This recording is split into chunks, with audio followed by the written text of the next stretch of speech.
Bismillahirrahmanirrahim. Assalamualaikum warahmatullahi wabarakatuh. Perkenalkan, nama saya Putri Alia Maulani.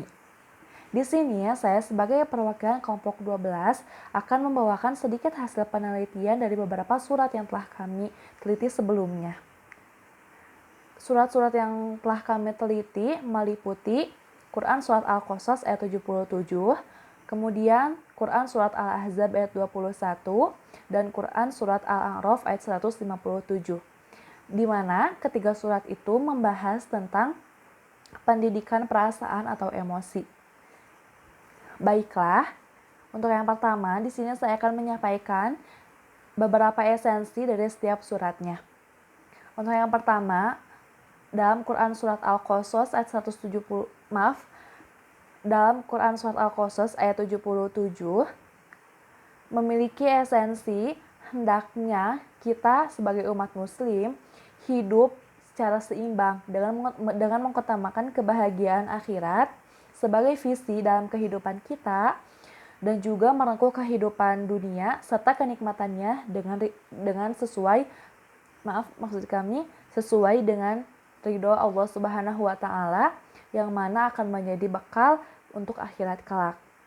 Tak hanya itu, memanfaatkan waktu kita sebaik-baiknya dengan penuh kesadaran bahwa pada hakikatnya kehidupan ini memiliki akhir. Sehingga kita sebagai umat muslim mencari kebaikan untuk menjadi akhir yang baik atau husnul khotimah. Itu yang menjadi salah satu kuncinya. Dan untuk selanjutnya, ada beberapa esensi dari Quran Surat Al-Ahzab ayat 21 yang mana Rasulullah SAW adalah suri tauladan terbaik bagi umatnya. Karena memang pada dasarnya Rasulullah SAW itu diturunkan dan diutus oleh Allah Subhanahu wa taala untuk menjadi suri tauladan terbaik bagi umatnya. Kemudian kemudahan, kesenangan, dan rahmat dunia akhirat akan diterima bagi mereka yang menjadikan Rasulullah SAW sebagai suri tauladannya. Yang mana rahmat akan turun kepada seseorang yang apabila dia mengikuti, meneladani akhlak dan perilaku Rasulullah yang sudah Allah utus untuk umatnya, seperti itu. Kemudian yang terakhir, mengikuti akhlak Rasulullah SAW berarti mengingat akan datangnya hari akhir. Mengapa demikian? Karena pada dasarnya dengan kita mengingat dengan kita mengingat Rasul saja kita sudah ingat jika dunia ini akan berakhir gitu. Ya, seperti itu. Baiklah, dan untuk esensi dari Quran Surat Al-A'raf ayat 157 itu adalah mengenai perintah untuk mengimani dan memuliakan Rasulullah SAW serta mengikuti apa yang ada di dalam Al-Quran sehingga menjadi orang-orang yang beruntung. Sehingga apabila kita menjadikan Rasulullah SAW sebagai suri tauladan, kemudian kita mengikuti larangan serta anjuran dalam Al-Quran, maka kita termasuk ke dalam orang-orang yang beruntung.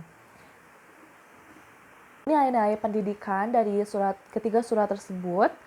Untuk yang pertama, dari Quran Surat Al-Qasas Untuk yang pertama, dari Quran Surat Al-Qasas ayat 77, ada beberapa nilai pendidikan yang dapat kita ambil. Untuk yang pertama adalah pendidikan ruhaniyah, yang merupakan usaha untuk memperkuat hubungan antara ruhani manusia dengan Sang Pencipta atau Allah Subhanahu wa taala melalui jalan menyembah dan merendahkan dirinya. Menyembah itu dengan beribadah, kemudian merendahkan dirinya di hadapan Allah Subhanahu wa taala, tunduk, patuh kepada perintah dan larangannya gitu. Untuk mencapai kesempurnaan insani yang bermuara pada pendekatan diri kepada Allah Subhanahu wa taala.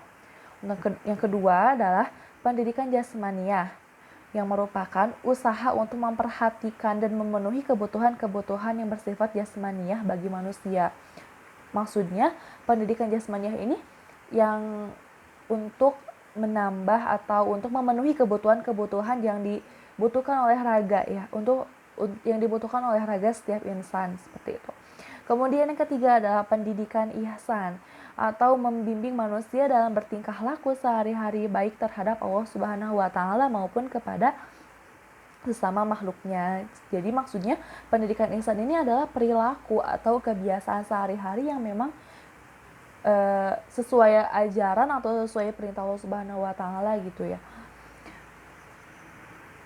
Dan untuk nilai pendidikan terakhir dari Quran Surat Al-Qasas ayat 77 adalah pendidikan yang ramah lingkungan, adalah upaya membimbing manusia agar peduli dan memiliki rasa tanggung jawab terhadap kelestarian alam.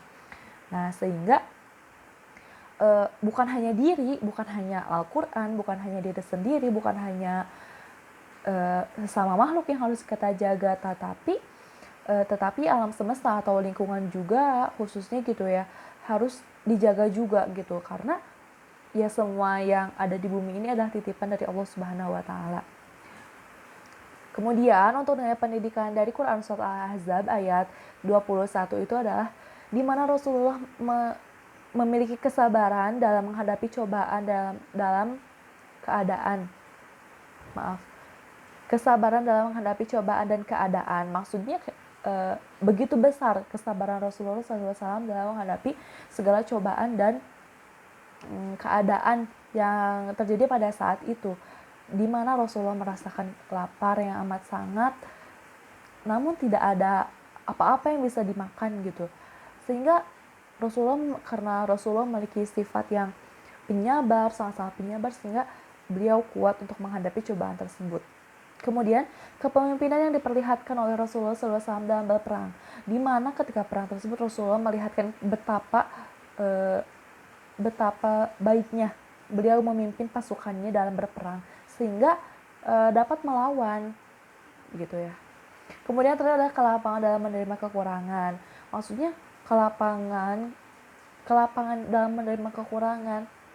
Keadaan pada saat itu bukan hanya saat itu, tapi dalam keadaan apapun, ketika kita merasakan kurang, kemudian kita merasakan kurang, tapi merasa lapang, tetap merasakan tetap merasa bersyukur karena memang ada yang harus disyukuri, seperti itu. Kemudian untuk nilai pendidikan yang terakhir dari Quran Surat Al-A'raf ayat 157 adalah sabar dalam menghadapi cobaan, karena Allah Subhanahu wa taala tidak akan memberikan beban lebih dari kekuatan hambanya. Allah tidak akan memberikan beban lebih dari kekuatan hambanya. Jika Allah memberikan beban kepada hambanya, berarti Allah yakin hambanya mampu untuk melalui cobaan tersebut. Kemudian segala sesuatu yang baik telah dihalalkan dan segala sesuatu yang buruk telah diharamkan olehnya. Sehingga kita tidak boleh melanggar apa yang sudah dilarangnya dan kita harus mengikuti apa yang sudah diperintahkan olehnya. Dan terakhir adalah menyalurkan emosi kepada hal kebaikan bukan keburukan. Nah, setiap emosi tentunya memiliki dampak yang negatif atau yang positif ya. Bagaimana kita menyalurkan emosi tersebut? Pada ayat ini Allah memerintahkan kepada hambanya untuk menyalurkan emosi dengan yang kepada hal-hal yang baik, kepada hal-hal yang positif, sehingga tidak ada pihak yang dirugikan, baik itu diri sendiri ataupun orang sekitar. Bukan hanya orang sekitar, namun situasi dan kondisi yang ada di sekitarnya. Baiklah, cukup sekian beberapa hasil penelitian dapat kami sampaikan.